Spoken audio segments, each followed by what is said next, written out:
आदाब नाजरीन, INN की खबरों में आपका इस्तकबाल है। मैं हूं शौकत अली सूफ़ी। आइए नज़र डालते हैं अब तक की कुछ अहम खबरों पर। Chief electoral officer Shashank Goyal ने MLA कोटे के तहत मुनक्किद होने वाले 6 MLC नशिस्तों के इंतखाबात के सिलसिले में एलामिया जारी कर दिया। इसके साथ ही पर्चा नामजदगियाँ दाखिल करने का आगाज़ हो गया। 19 नवंबर को रायदही का इनेकाद अमल में आएगा और उसी रोज़ वोटों की गिनती करते हुए नताइज जारी कर दिए जाएंगे। जिन 6 नशिस्तों पर इंतखाबात का इनेकाद अमल में लाया जा रहा है और जिन अराकीन कानून साज कौंसिल की मियाद जून के माह में ख़त्म को पहुंची, इनमें जी सुखेंदर रेड्डी के श्रीहरि, मोहम्मद फरीदुद्दीन, विद्यासागर राव, ए ललिता वेंकटेश्वर राव शामिल हैं। वाज़ेह है कि जिन 6 नशिस्तों पर MLC के इंतखाबात का इनेकाद अमल में आ रहा है, उस पर TRS असम्बली में अपने अराकीन और उसकी मुफाहमती 103 जमात मजलिस के 7 अराकीन को लेकर आसानी के साथ तमाम नशिस्तों पर कब्जा कर सकती है। वज़ीर IT और सनत KT रामाराव, वज़ीर तालीम सबिता इंदिरा रेड्डी ने कामारेड्डी में 6 करोड़ की लागत से तामीर किया गया स्कूल का इफ्तिताह अमल में लाया। इस मौके पर वज़ीर उमूर मुक़न्नना प्रशांत रेड्डी, सदर नशीन RTC व रुकन असम्बली गवर्नर रेड्डी और दीगर मौजूद थे। इस मौके पर मुख्तलिफ कल्चरल प्रोग्राम भी पेश किए गए।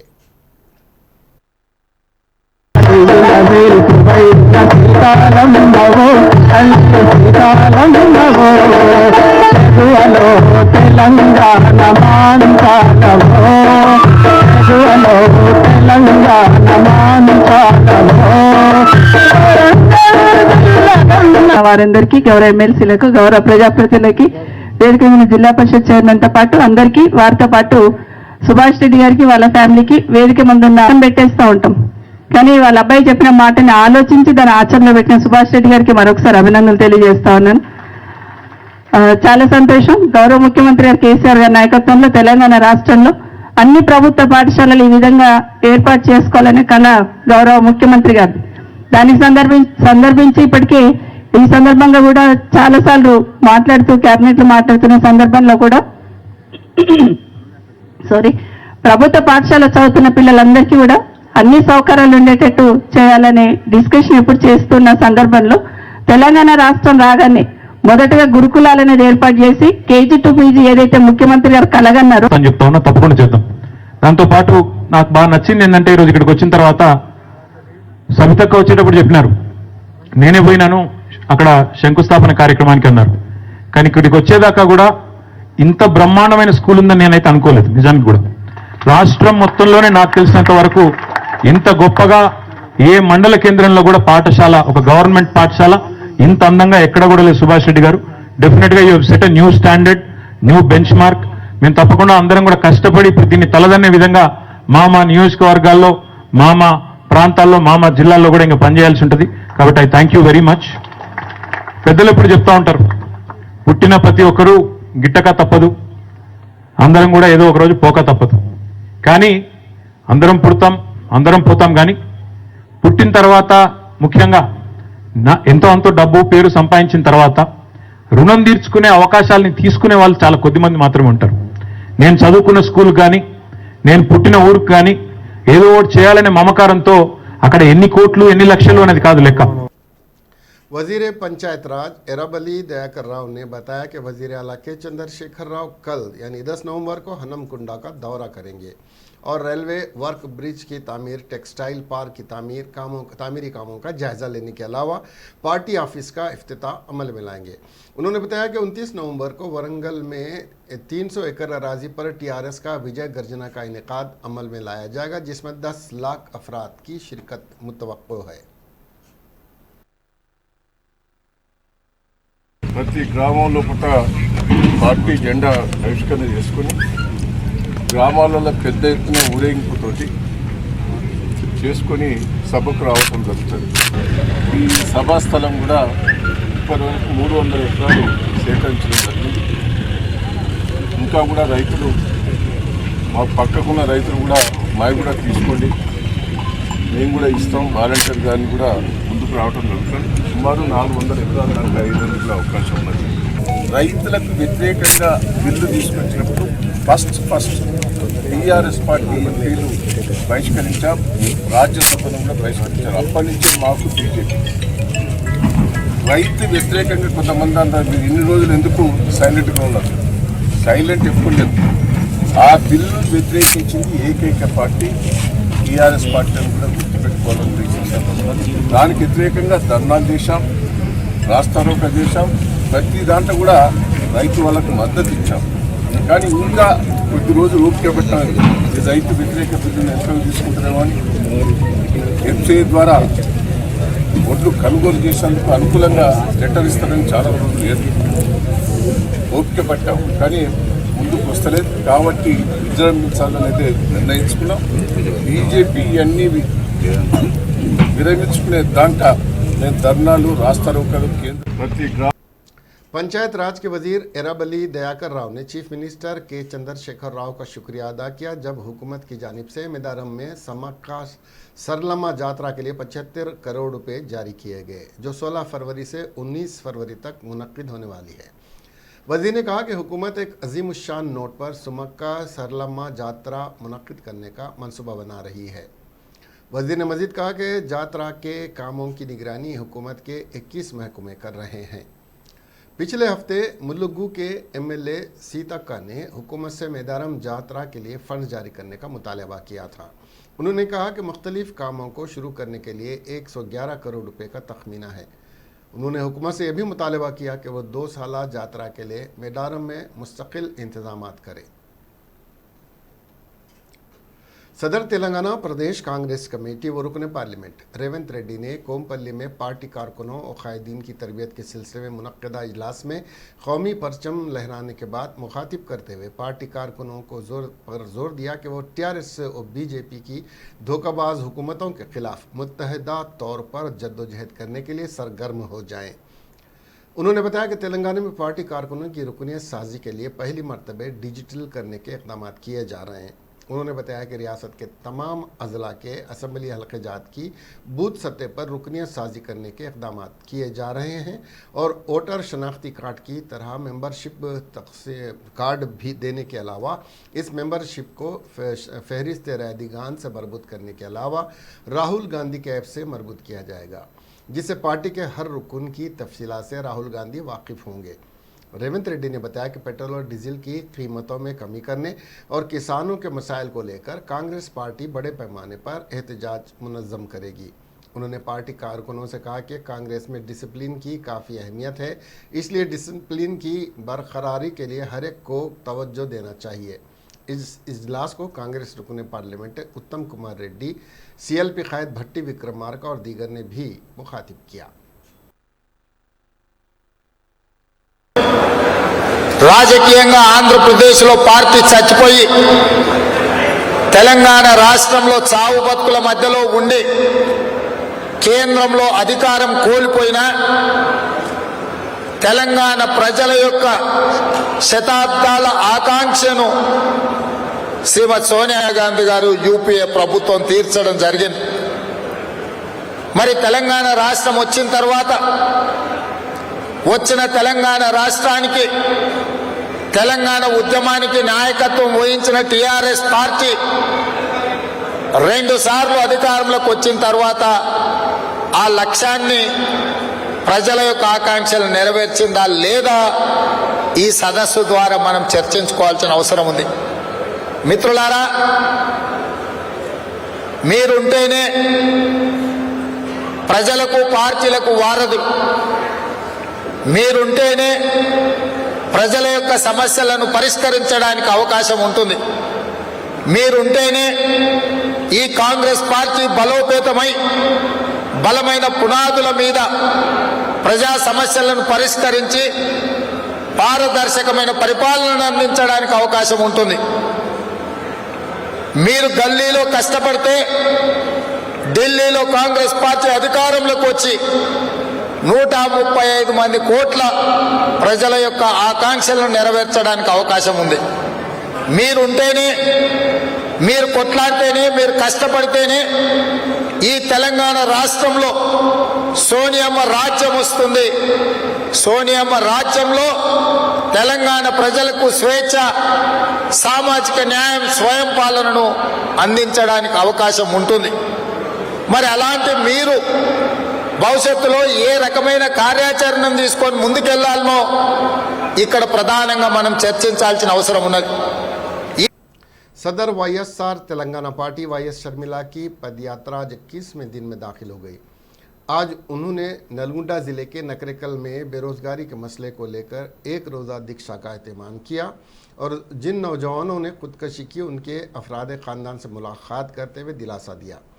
वाईएस शर्मिला ने हुकूमत और वज़ीर आला के चंद्रशेखर राव से मुतालबा किया कि वह फौरी तौर पर सरकारी महकमे जात में तकर्रुरात करने के लिए एलामिया जारी करें। उन्होंने नौजवानों से भी अपील की कि वो खुदकशी करने से गुरेज करें।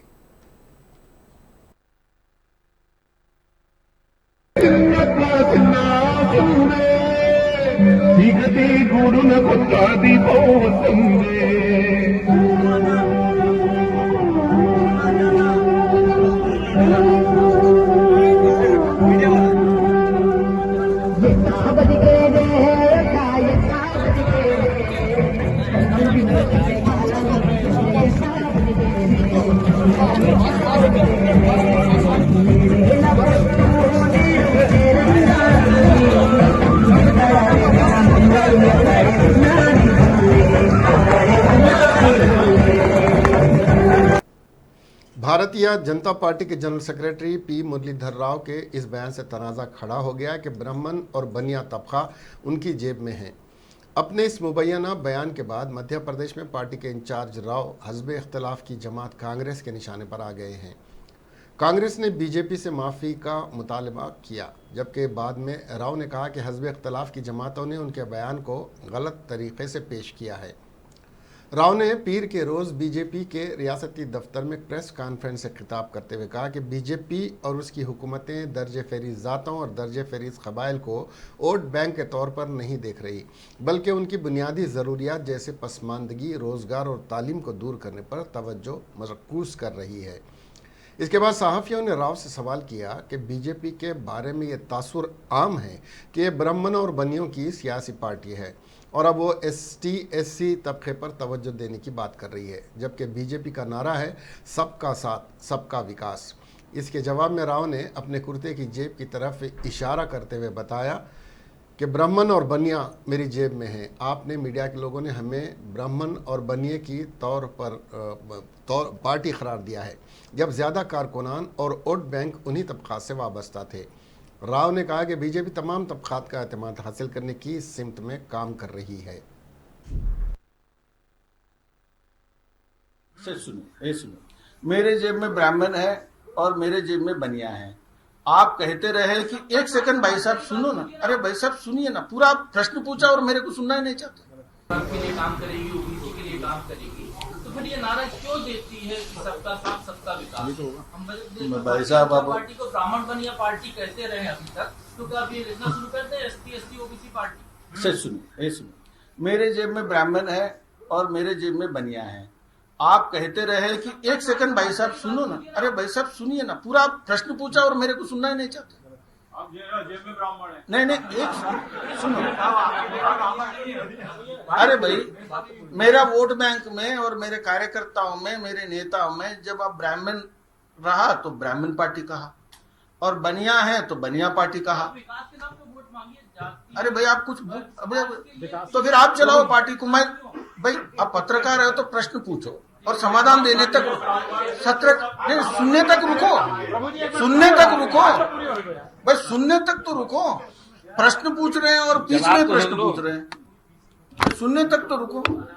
मैं जो कह रहा हूं कि मैं पार्टी को जब चालू किया सबके लिए चालू किया और सबके विश्वास को पाने के लिए चालू किया, किंतु मेरे पास उस समय कुछ खास वर्ग के लोग ज्यादा थे, तो आप लिखते थे कि ये कहते तो ये है लेकिन ये पार्टी इनकी है, ऐसा आप लिखते थे।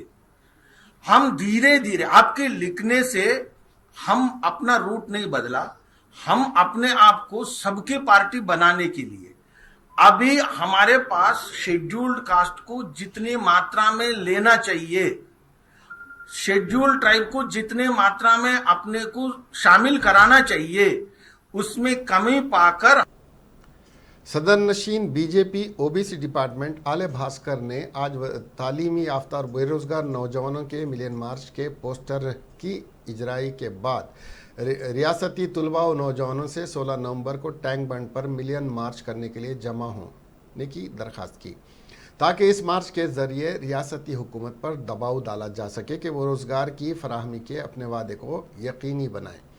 आले भास्कर आज मीडिया से बात करते हुए कहा कि तेलंगाना के लिए जद्दोजहद पानी और रोजगार में नाइंसाफी के खिलाफ शुरू की गई थी। तश्कील तेलंगाना के बाद तकरीबन 400 नौजवान बेरोजगारी से घबरा कर मौत की आगोश में चले गए। बीजेपी मजीद किसी और घर को उजड़ने नहीं देना चाहती है, उन्होंने कहा।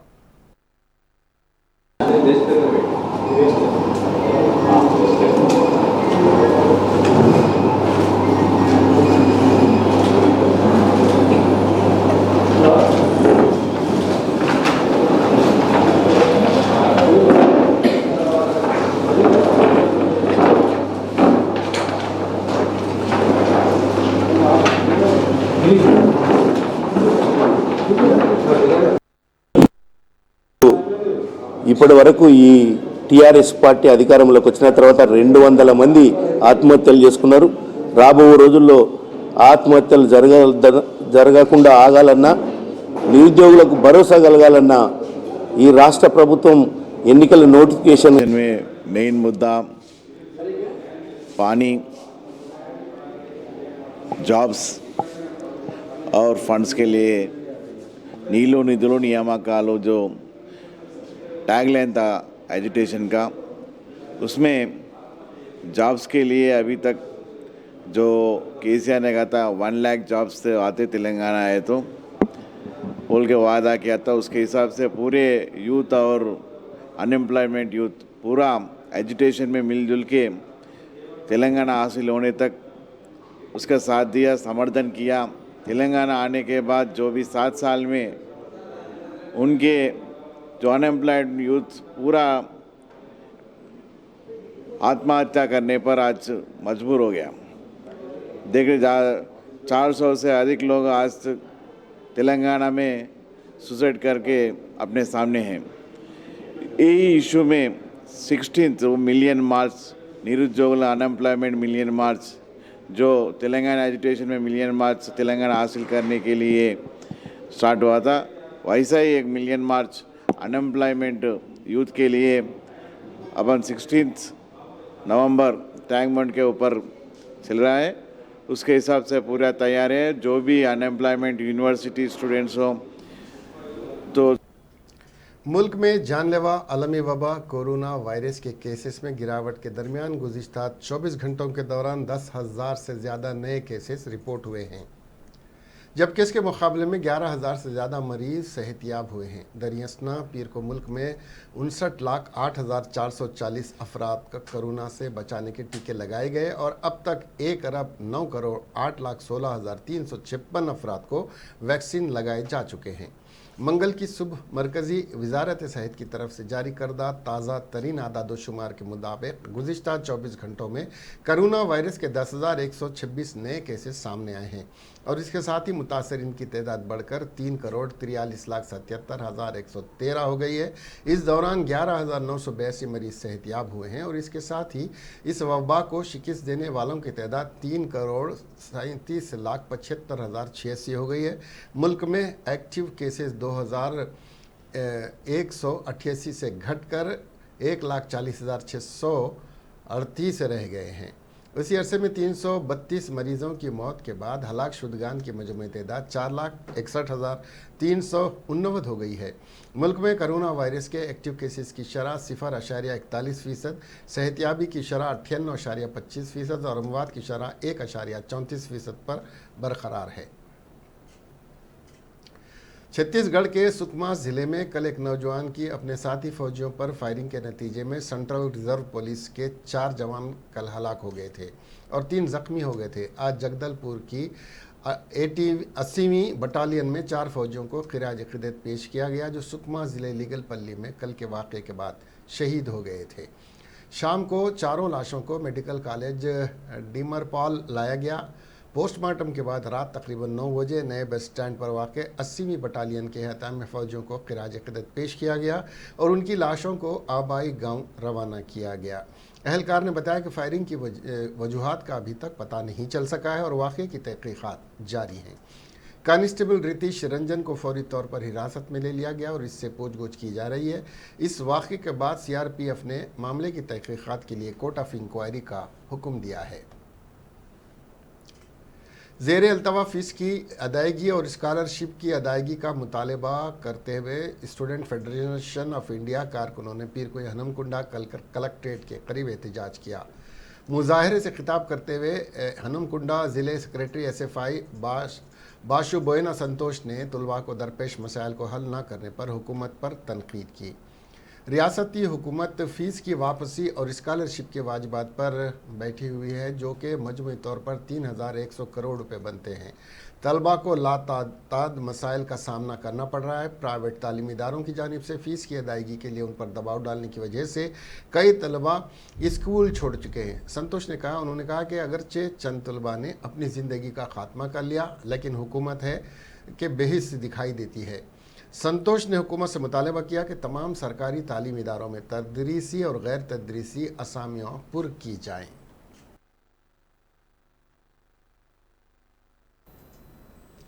इसके साथ ही ये खबरें यहीं ख़त्म हुई। अब हमें दीजिए इजाज़त और देखते रहिए INN चैनल। खुदा हाफ़िज़।